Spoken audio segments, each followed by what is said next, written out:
धड़कने जिनसे बंधी हैं उन्हें तन्हा ना करो।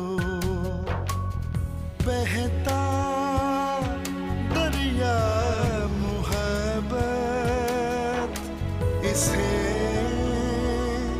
गदला ना करो। न जाने अब्बू को वकास ने क्या क्या बताया होगा। तुम्हें भी उसको काबू करना नहीं आया। काबू कर लिया था। ये तुम क्या कह रहे हो मिकी? आपने भाई की शादी सोमी भाभी से कराई। भाभी पाकिस्तान में रहेंगी नहीं ये भी आपको मालूम था, तो अब भाई का जाना इतना इशू क्यों हो रहा है? और खालिद चाचा के वो जानने वाला इंस्पेक्टर जरूरत से ज्यादा ही स्मार्ट बन रहा था। वो अपना काम कर रहे हैं। गलत काम कर रहे हैं। बस जाहिद, दफा करो इस जेवर को। मेरा बेटा तंग हो रहा है, मुझे नहीं चाहिए ऐसा जेवर।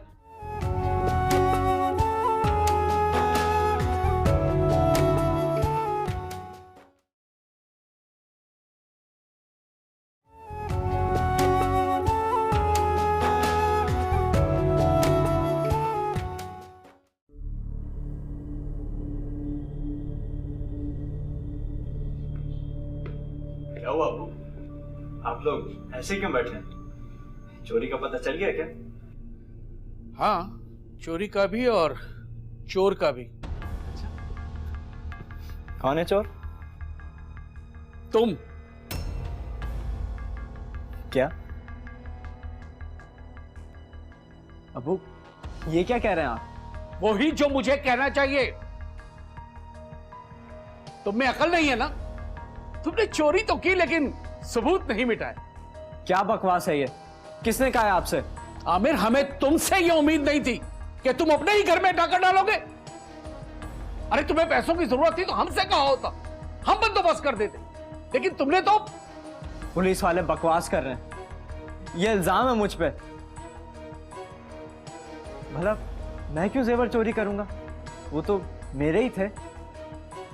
मम्मा ने मेरी होने वाली बीवी के लिए रखे थे। तुमने क्यों सब्र नहीं किया? क्यों आमिर? क्यों तुम मेरा जेवर पैसा सब कुछ उठाकर ले गए? वो सिर्फ तुम्हारा तो नहीं था, उसे मेरा भी था।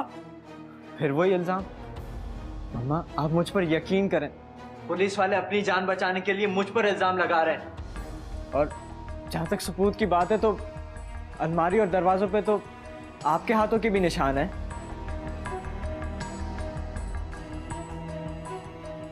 और आपकी तरह मैंने भी दरवाजा खोला था, अलमारी देखी थी, तो फिर मेरी फिंगरप्रिंट्स क्यों? उस अलमारी के लॉक पे मेरे और तुम्हारी माँ के उंगलियों के निशानात नहीं थे, उस पे फिंगरप्रिंट सिर्फ तुम्हारे थे। हाँ जरूर होंगे, क्योंकि वो टूटा हुआ लॉक मैंने ही बेड के नीचे से निकाला था। हाँ हाँ, मैं तो पहले ही कह रही थी कि आमिर चोरी नहीं कर सकता। पुलिस वाले झूठ बोल रहे हैं। बेवकूफी और चशमपोशी का कोई इलाज नहीं होता। तुम्हारा जेवर था, तुम्हारे बेटे ने उड़ा दिया। अब मुझसे कम से कम सारी जिंदगी गिला मत करना। मम्मा ये कैसा इल्जाम लगाया जा रहा है मुझ पर? क्या आपको वाकई यकीन है कि मैं आपका जेवर उठाऊंगा? नहीं बेटा, मगर पुलिस का शक। पुलिस को मारें गोली। वो कल अब्बू को चोर कहेंगे और परसों आपको। ये तो है। खैर दफा करो। अच्छा है कि मैंने केस खारिज करने के लिए दरखास्त दे दी थी। कल तक तो केस खत्म भी हो जाएगा। ये तो बहुत अच्छा हुआ। अब मम्मा आपने बहुत अक्लमंदी की है। पुलिस वालों से तो अल्लाह ही बचाए, बहुत जालिम लोग होते हैं। मुजरिम को बेगुनाह और बेगुनाह को मुजरिम बनाना है तो इनके बाएं हाथ का खेल है।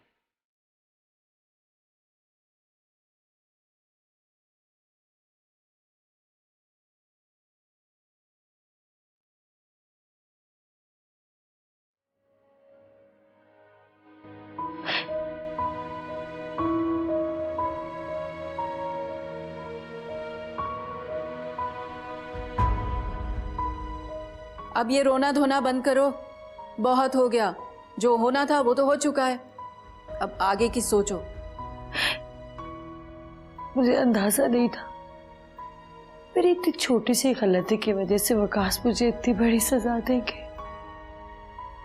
अब देखिएगा वो उसी नर्स से शादी करेगा। अम्मी अरे अम्मी क्या करे अब? सोचा था तुम्हारी जिम्मेदारी उतर जाएगी तो नाजिया के बारे में सोचूंगी, मगर यहाँ तो फिर से जिम्मेदारी डबल हो गई है। कंवारियों के रिश्ते आते नहीं है। अरे शादीशुदा को कौन पसंद करता है?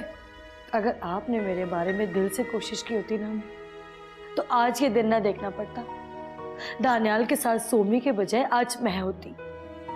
ये दानियाल का जिक्र यहाँ कैसे आ गया? जिक्र होगा, जरूर होगा। अगर आपने और दादी ने मिलकर मेरे लिए कोशिश की होती ना तो आज मेरी शादी दानियाल से हुई भी होती। गलत, बिल्कुल गलत। वो कभी भी नहीं मानता। और तुम अलवीना को नहीं जानती हो? उसकी नफरत और नापसंदीदगी हमसे छुपी हुई है क्या? लेकिन अम्मी ये सब बस फजूल बातें मत करो और ये रोना धोना बंद करो। बहुत हो गया।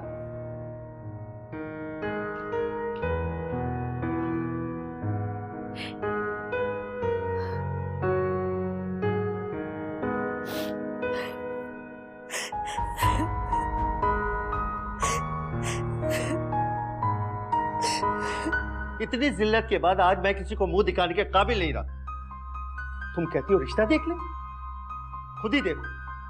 तुम्हारी इन्हीं गलत बातों की वजह से आज वो अपना घर तबाह करके बैठी हुई है। आप सारा इल्जाम मुझे दे रहे हैं? तो फिर किसे दूं? बेटी की बर्बादी या आबादी में माँ का बहुत बड़ा हाथ होता है। तुमने मुझे लाइन में रखा ना। अगर ये बात मेरे इल्म में होती तो आज हालात मुख्तलिफ होते।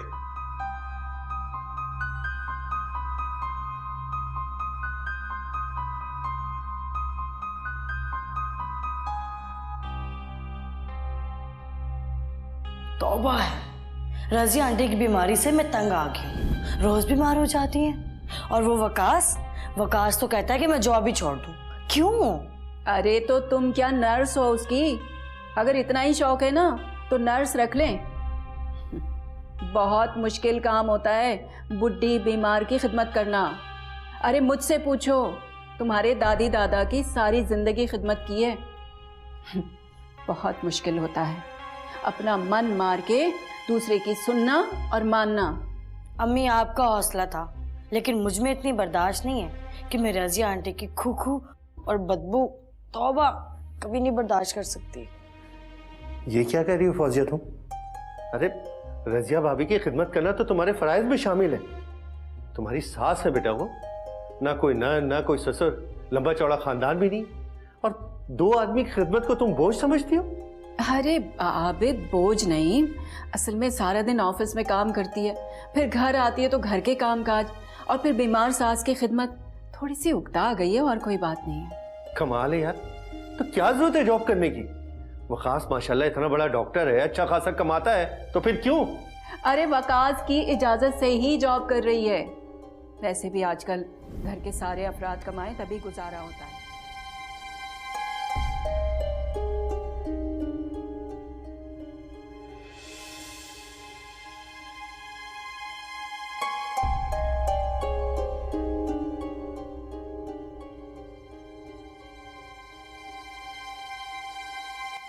कहाँ थे तुम? जेवर देके तो गायब ही हो गए। वो शहर से बाहर गया था, कोई ज़रूरी काम था। अब वापस आ गया हूँ। बोलो, निकाह कब पढ़ाओगी? निकाह कोई अली बे का कायदा नहीं है जो इतनी आसानी से पढ़ाया जाए। तो अब मुश्किल क्या है? मैंने तुम्हारी हर ख्वाहिश तो पूरी कर दी है। घर, चौधरी मुरब्बा जमीन और शहर वाला बंगला मेरे नाम लगवा रहा है। चौधरी की तो ऐसी की तैसी, वो कमीना अब भी तुम्हारे पास आता है, और तुम तो कह रही थी कि उससे कुछ हासिल करके उसे छोड़ दूंगी। छोड़ दूंगी, बस छोड़ने वाली हूँ। तो फिर? बस और चंद दिन सब्र। और कितने दिन? सिर्फ 3 हफ्ते। उसके बाद सबकी ख्वाहिश पूरी हो जाएगी। कौन सा? मेरी और तुम्हारी। अच्छा चल छोड़ ना, इतने दिनों के बाद आया और फजूल बकवास लेके बैठ गया। ये बता, मुझे मिस किया?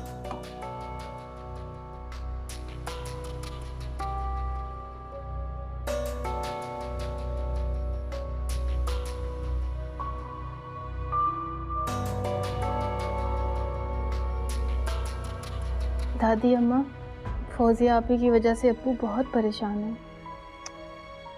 वकास ने बहुत बुरा किया। ऐसा लड़का तो लगता ही नहीं था। उसकी माँ भी बहुत अच्छी और नेक औरत थी। अल्लाह उसे जन्नत में जगह दे। बस कुछ गलतियाँ फौजिया आपी की अपनी थी और कुछ वकास भाई का गुस्सा। आबिद तो पहले ही बहुत परेशान था। सोचती हूँ तो बहुत दुख होता है मुझे। सभी आशियाना से निकलकर बहुत खुश थे और अब सभी दुखी हैं। दादी अम्मा, आप तो हमारे लिए दुआ करती हैं ना? अरे नाजिया बेटा, माँ औलाद के लिए कभी बद्दुआ नहीं कर सकती और ना ही उसके लिए बुरा चाह सकती। मैं तो बस अल्लाह से यही हमेशा दुआ करती हूँ कि मेरे बच्चे जहाँ भी रहें, खुश रहें, आबाद रहें। दादी अम्मा, आप वापस नहीं आएंगी? बेटा कल की तो मैं नहीं जानती, लेकिन आज की जरूर जानती हूँ कि तुम्हारे जो दादा है ना, वो नहीं मानेंगे। बेटा एक काम करना, मुझे उरूबा की खैरियत की इत्तला देती रहना। जी ज़रूर कर दूँगी। ओके दादी अम्मा, अल्लाह हाफिज़। अल्लाह हाफिज़ बेटा।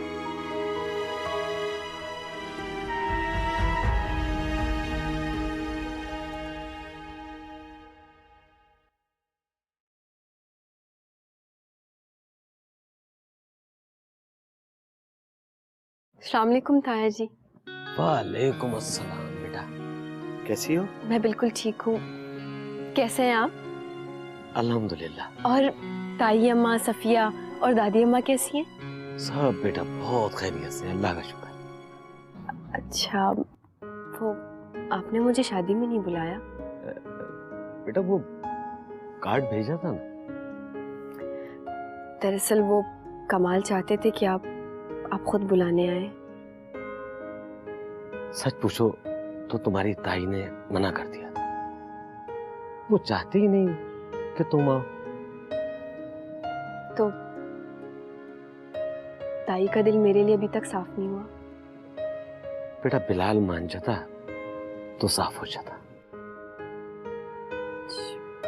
तो आप जा रहे हैं? हाँ बेटा, मैं पहले अम्मा जी की वजह से कराची नहीं जा पाता था, और अब तो सफिया भी वही है, वहां ही जा रहे हैं। वाकई अब आपका यहाँ है कौन जिसके लिए आप रुके? बेटा वो तुम्हारे नाना और नानी नहीं है? नहीं आएंगे।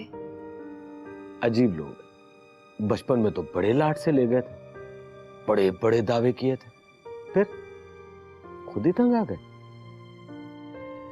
अच्छा, वो आप ताई अम्मा से और सफिया से कहिएगा कि मुझसे जरूर मिले, मुझे अच्छा लगेगा। बेटा मैं उन दोनों के लिए कुछ नहीं कह सकता।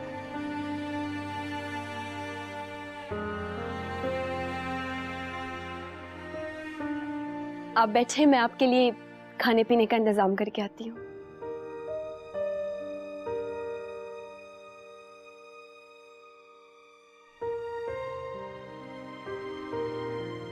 ऐसी भी क्या मसरूफियत दानियाल, तुम मुझे 3 हफ्तों बाद फोन कर रही हो, और सोमी ने तो मुझे वहां जाके एक भी फोन नहीं किया।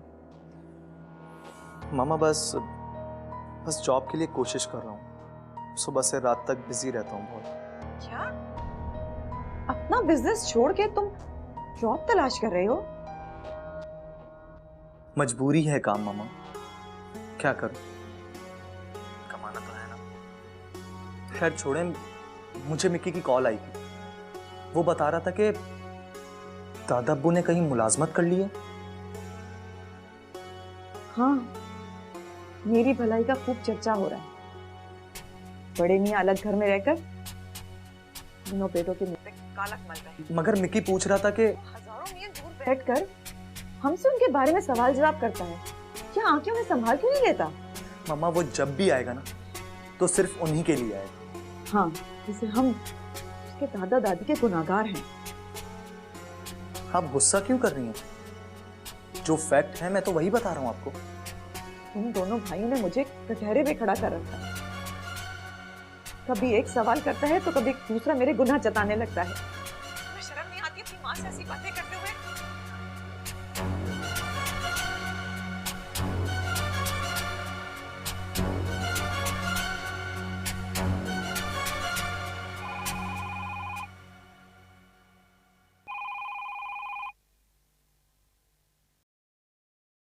हेलो, अस्सलाम वालेकुम बेगम साहिबा, बल्कि चौधरानी साहिबा का क्या हाल है? बिल्कुल ठीक। तुम सुनाओ, इतने दिन बाद फोन किया है तुमने। जब भी किया मैंने किया, तुमने बढ़ाना पूछ लिया कि देर की वजह क्या है। वो मुझे यहाँ फोन इस्तेमाल करने की इजाजत नहीं है। चलो शुक्र है, फोन सुनने की इजाजत तो है। नाना अबू कैसे हैं? उनकी कॉल आई थी एक हफ्ते पहले। ठीक है। अच्छा ये बताओ, फौजिया, रेहाना मामी, मामू, शहीर सब कैसे हैं? आहिस्ता आहिस्ता आराम से, इतनी लंबी लिस्ट सामने लगा दी है। सबके बारे में बताती हूँ, सुनो। अम्मी ठीक है, मामा भी ठीक है, और तुम्हें पता है शहीर, ओह माय गॉश, उसने मेरे ऊपर पानी गिरा दिया।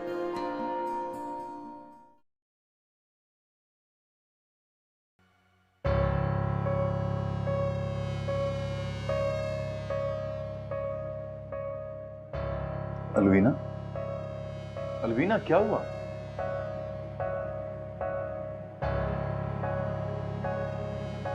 कुछ नहीं। तुम और तुम्हारे बेटों ने मुझे कटहरे में खड़ा कर रखा है। क्या मतलब? मतलब ये कि जाकर अपने पेरेंट्स को मना कर ले आओ, ताकि मेरे सर से ये अजाब उतरे। मैंने उन्हें घर से नहीं निकाला था, वो आबिद भाई के घर से गए थे।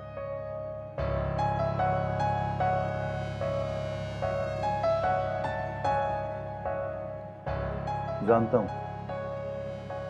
फिर तुम जाके उन्हें मनाकर घर वापस ले आओ। गया था उन्हें मनाने के लिए, अब्बा जी ने डांट के भगा दिया। अपनी मजलूमियत का ड्रामा रचाया हुआ है, सारी दुनिया में हमें जलील कर रहे हैं। तुम्हारे दोनों भाई तो वैसे ही मजलूम है ना। वो दोनों भी शर्मिंदा है। अब मिकी का फोन आया तो मुझसे बहुत बातें सुनेगा। वही हर एक को फोन करके भड़काता है। अगर उसे दादा दादी का इतना ही लिहाज है तो खुदा क्यों न संभाल ले, मगर अब मैं किसी से एक बात भी नहीं सुनूंगी।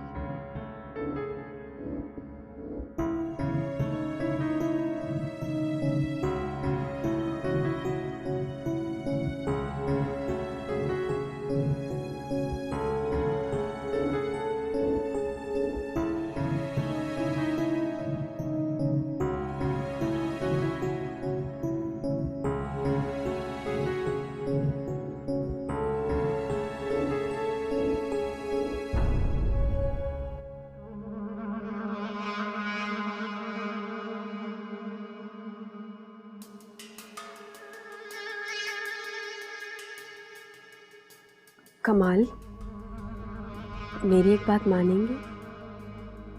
बोलो। आप शहर जा रहे हैं, अगर आप मुझे भी साथ ले चलें तो। वो दरअसल इतना टाइम हो गया है ना, मैं नानी अम्मा और नाना अब्बू से नहीं मिली, तो मैंने उन्हें यहाँ आने से मना तो नहीं किया? नहीं नहीं, ऐसी कोई बात नहीं है। दरअसल आपको पता है ना, नाना अब्बू बूढ़े हो गए हैं, बार बार बेटी के घर आना पसंद नहीं करते, तो मैं। ठीक है, मैं शहर जा रहा हूँ, एक मीटिंग है, एक सियासी बंदे से मिलना है। तुम चलो मेरे साथ, मैं तुम्हें नाना नानी के पास छोड़ दूंगा। थैंक यू कमाल। मैं गाड़ी में इंतजार कर रहा हूँ।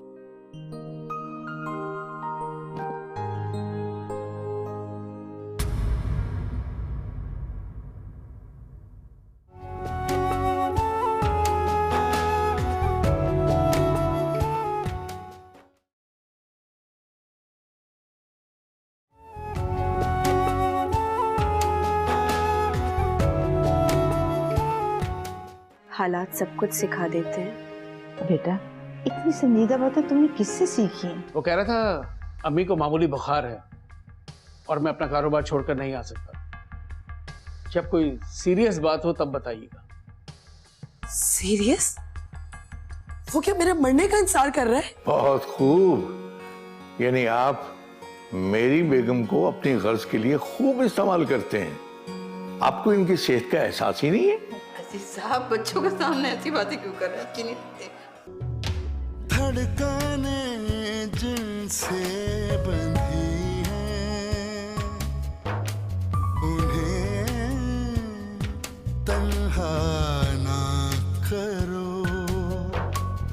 बहते